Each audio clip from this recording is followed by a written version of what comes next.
മഞ്ചേരി ടൗണിൽ പ്രകൃതിയോട് ഇണങ്ങിയ ഒരു സ്വപ്ന വില്ല.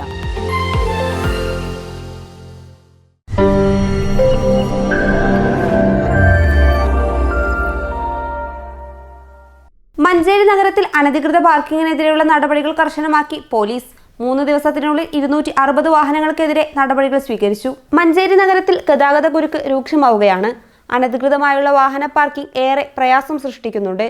അതുകൊണ്ടാണ് വർദ്ധിച്ചുവരുന്ന ഗതാഗത കുരുക്ക് ഒഴിവാക്കാൻ മഞ്ചേരി പോലീസിന്റെ നേതൃത്വത്തിൽ അനധികൃതമായി റോഡ് സൈഡിൽ പാർക്ക് ചെയ്യുന്ന വാഹനങ്ങൾക്കെതിരെ കർശന നടപടികൾ സ്വീകരിക്കുന്നതെന്ന് Manjeri police circle inspector Sunil Pulikkal പറഞ്ഞു. മഞ്ചേരി പോലീസിന്റെ നേതൃത്വത്തിൽ അനധികൃതമായി റോഡ് സൈഡിൽ പാർക്ക് ചെയ്യുന്ന വാഹനങ്ങൾക്കെതിരെയുള്ള നടപടികൾ കർശനമാക്കിയിട്ടുണ്ട്. ഈ കഴിഞ്ഞ 3 ദിവസത്തിനുള്ളിൽ ഏതാണ്ട് 260ഓളം വാഹനങ്ങൾക്കെതിരെ ഇത്തരത്തിലുള്ള നടപടികൾ സ്വീകരിച്ചിട്ടുണ്ട്. ഒപ്പം തന്നെ ടൗണിൽ ഹെൽമെറ്റ് ഇല്ലാതെ യാത്ര ചെയ്യുന്ന ഒരുപാട് സംഭവങ്ങൾ ഉണ്ട്. അതിനെതിരെയുള്ള കർശനമായ നടപടികളും പോലീസ് സ്വീകരിക്കുന്നുണ്ട്.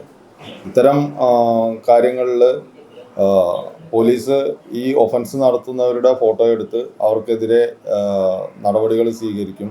അതുകൊണ്ട് തന്നെ ടൗണിൽ എത്തുന്ന ആളുകൾ പരമാവധി ഗതാഗത നിയമങ്ങൾ അനുസരിച്ച് വാഹനങ്ങൾ ഓടിക്കുവാൻ വേണ്ടി ശ്രദ്ധിക്കുക. News bureau, Manjeri.